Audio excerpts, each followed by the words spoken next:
mong malaman ngayong umaga. GV Balita Express. GV Balita Express. Mga balitang kinalap ng buong puwersa ng GV 99.9 Batangas. GV Balita Express. GV Balita Express. Mga balita sa loob at labas ng Timog Katagalugan. GV Balita Express. GV Balita Express. Narito na ang GV Balita Express.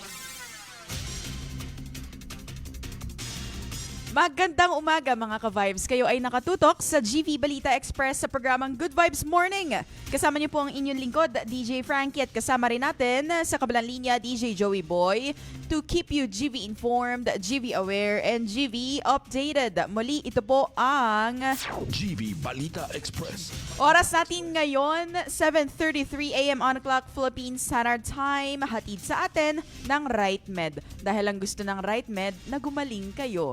At para sa ating headlines, balita. 2 impeachment complaint pinagtibay ng House panel na sapat sa anyo.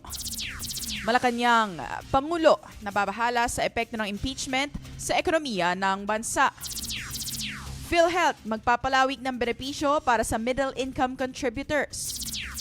At isang mister, kalaboso sa pananaksak sa kapitbahay sa Tanay, Rizal. Serye ng hold-up sa Batangas, 3 convenience store pinasok. Mahigit 140,000 pesos, tinangay. 5 paaralan sa Naik, Cavite, binulabog ng bomb threat. Klase, kanselado. Flower shop at 2 bahay sa San Pascual, Batangas, nilamon ng apoy. At lalaki, patay matapos pagsasaksakin sa labas ng car wash sa Cabuyao City, Laguna. Suspect, arestado. Para sa ating detalye ng balita, pinagtibay ng House Committee on Justice ang sufficiency form ng 2 impeachment complaint na inihain laban kay PBBM. Ang detalye ng balita ihahatid ni DJ Joey Boy. GV Balita Express. DJ Frankie, kinumpirma ni House Committee on Justice Chairman Representative Jervil Pitrix Luistro na pinagtibay ng komite ang sufficiency in form ng mga impeachment complaint na inihain ni De Jesus at ng grupong pinagmumunuan ni dating Gabriela Party List Representative Lisa Maza kasama ang iba pa.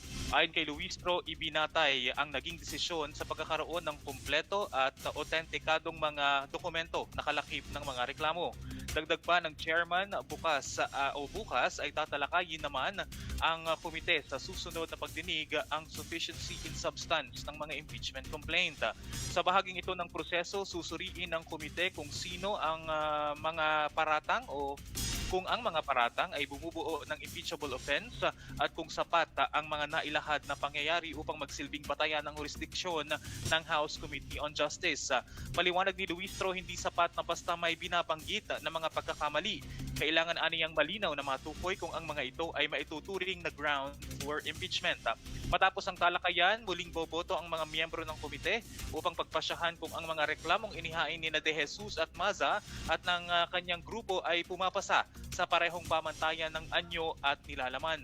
Binigyang diin ni Luistro na ang kasalukuyang yugto ay bahagi pa lamang ng mga paunang hakbang sa impeachment process.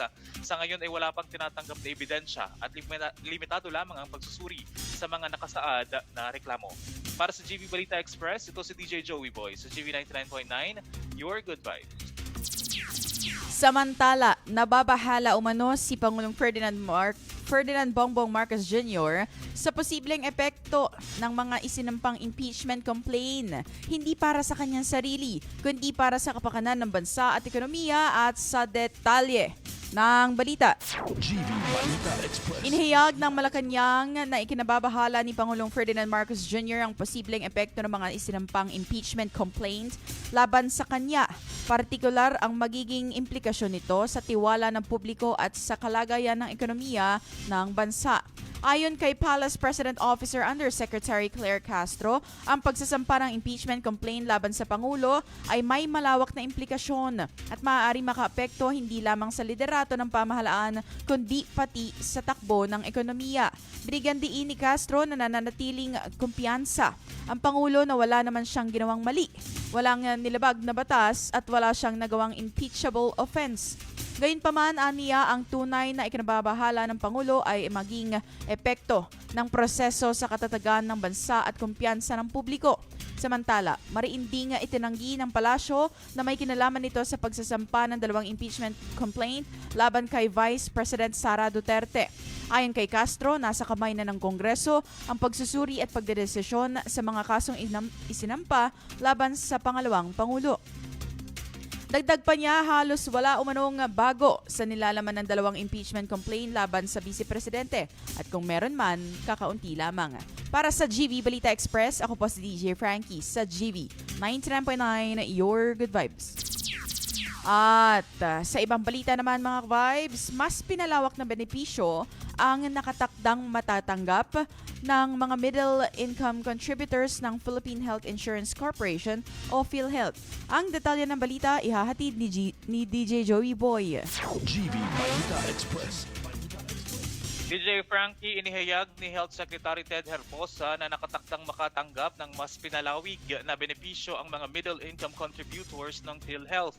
Ayon kay Herbosa, layunin ng bagong inisyatiba na mabigyan ng mas maayos na benepisyo ang mga direct contributors o ang mga miyembrong direktang nagbabayad ng kanilang PhilHealth premiums mula sa sahod o kita sa negosyo. Aniya, ito rin ay alinsunod sa posisyon ni Pangulong Ferdinand Marcos Jr. na kinakailangang mas suportahan ang mga direct contributors ng ahensya. Isa rin sa mga ikinokonsidera ang pagpapalawig ng PhilHealth benefits packages para sa mga ospital na nagpapatupad ng Zero Balance Billing Program.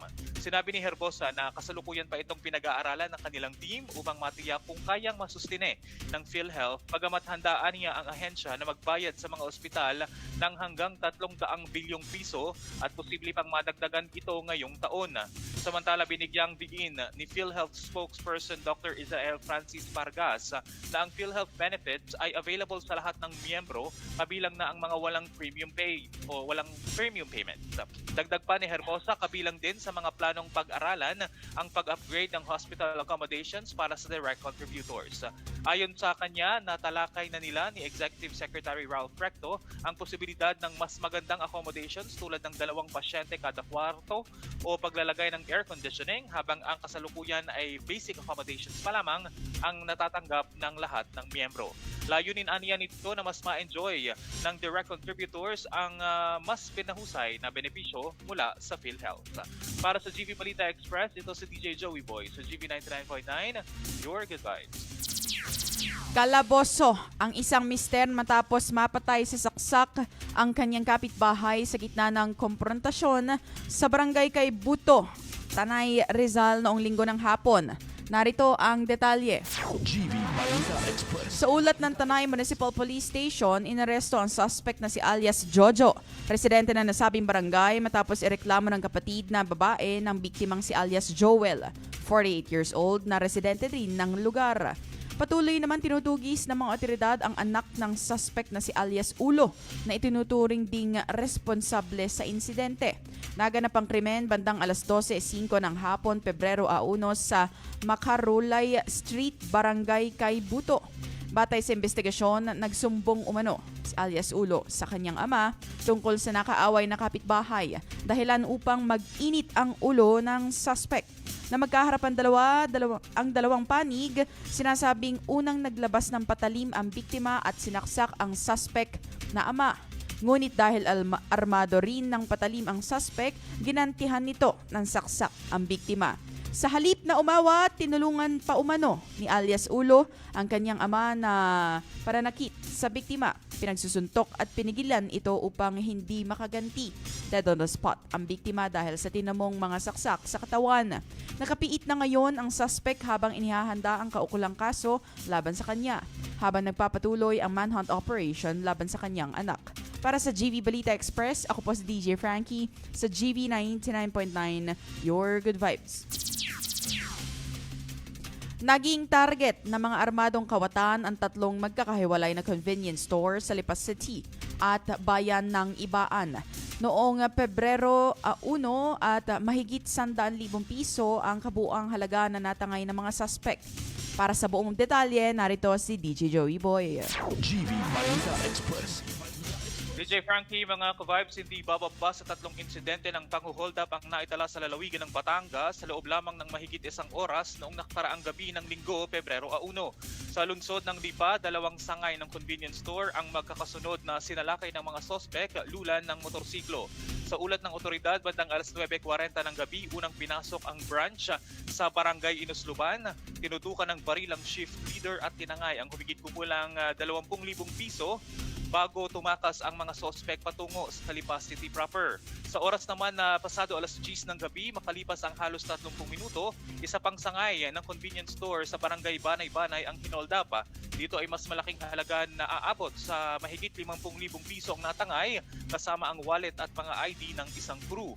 Ayon sa Police Regional Office 4A, magkatulad ang deskripsyon ng mga sospek sa 2 insidente.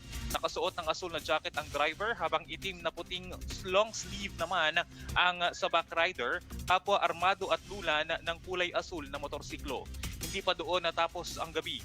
Dahil bandang alas 10:55 naman ng gabi ng looban ng isang pang convenience store sa Barangay Bago, Ibaan, Batangas. Modus operandi ng mga kawatan ay pumasok ang isang sospek, naglabas ng baril at kinuha ang mahigit 74,000 pisong cash at isang wristwatch bago tumakas sakay ng itim na motorsiklo. Kinulong muna ang mga sospek sa storage room ang 2 biktima. Sa kasalukuyan ay patuloy na isinasagawa ang dragnet operation at CCTV review ng Lipa City Police at Ibaan Municipal Police Station. Inaalam na rin ng mga otoridad kung iisang grupo lamang ang nasa likod ng 3 magkakasunod na krimen. Para sa GV Balita Express, ito si DJ Joey Boy sa GV 99.9, your good vibes. At sa kabilang balita, nagdulot ng matinding takot at pagkabahala ang magkakasunod na bomb threat sa bayan ng Naik, Cavite, Kamakalwa. Para sa detalye ng balita, GV Balita Express. nabulabog ang normal na daloy ng klase at agad na pinauwi ang mga estudyante matapos makatanggap ng serye ng banta ng pagsabog ang 5 malalaking paaralan sa Naik, Cavite. Base sa ulat ng pulisya, halos sabay-sabay na nakatanggap ng mensahe sa Facebook ang mga naturang eskwelahan mula sa isang hindi nagpapakilalang sender. Umabot sa 5 paaralan ang nakatanggap ng pagbabanta sa buong bayan ng Naik. Agad na rumuspende ang PECU o ang Explosive Ordnance Disposal and K9 Group sa masusing inspeksyon at pag-ikot ng mga K9 units sa bawat sulok ng mga gusali. Idinileklara itong negative sa anumang pangpasabog. Sa kabila ng pagiging hawks, huwad na banta, nananatiling alerto ang lokal na pamahalaan at kapulisan habang tinutuntun ang nasa likod ng nasabing pananakot na naging sanhi ng trauma sa mga mag-aaral at guro. Para sa GV Balita Express, ako po si DJ Frankie sa GV 99.9, your good vibes.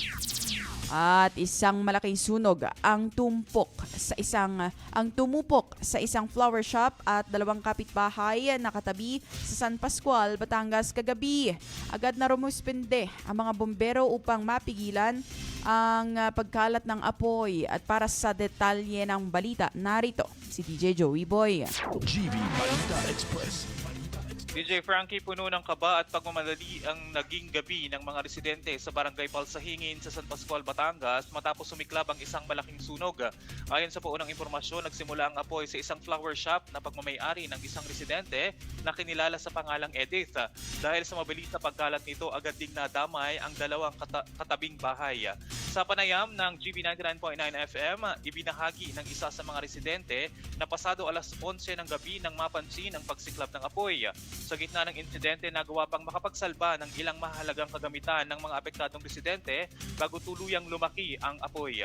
Sa kabutihang palad, mabilis na nakalikas ang mga pamilyang naninirahan sa mga nadamay na bahay. Sa kasalukuyan naman ay wala pang naiitalang nasugatan o nasawi sa nasabing sunog. Sa patuloy naman ang mga tauhan ng Bureau of Fire Protection at mga volunteer firefighters sa pagsisikap na maapula ang apoy at kasabay niyan ay nagsasagawa rin ng investigasyon ang mga otoridad upang malaman ang tunay na sanhi ng insidente. Para sa GV Balita Express, ito si DJ Joey Boy sa GV 99.9, your good vibes. Isang lalaki ang hindi na umabot ng buhay sa ospital matapos itong pagsasaksakin sa Barangay Sala, Cabuyao City, Laguna noong bisperas ng Pebrero. Ang suspect agad naman nadakip ng otoridad. Sa detalye ng balita. GV Balita Express. Trahedya ang sinapit ng isang biktima bandang 10:30 ng gabi noong Enero 31 sa Barangay Sala, Cabuyao City. Batay sa paunang investigasyon, nakaupo lamang umano sa labas ng isang car wash ang suspect nang biglang dumating ang biktima. Wala ano-ano'y bumunot ng patalim ang suspect at inundayan ng saksak sa dibdib ang biktima. Agad na isinugod sa Cabuyao City Hospital ang biktima, ngunit idineklara itong dead on arrival bandang alas 11 ng gabi. Mabilis namang nakapagpasagawa ng hot pursuit operation ng mga polis na nagresulta sa pagkakadakip ng suspect.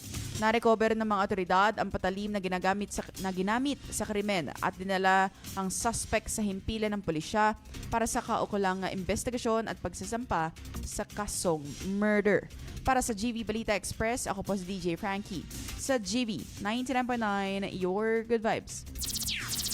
At yan ang kabuuan ng ating balita, hatid sa atin ng Mountain Rock Resort sa Barangay Talisay, Lipas City, Batangas. If you're interested, you may inquire at 0917-866-3733 or you may email them at mrrlipa@gmail.com.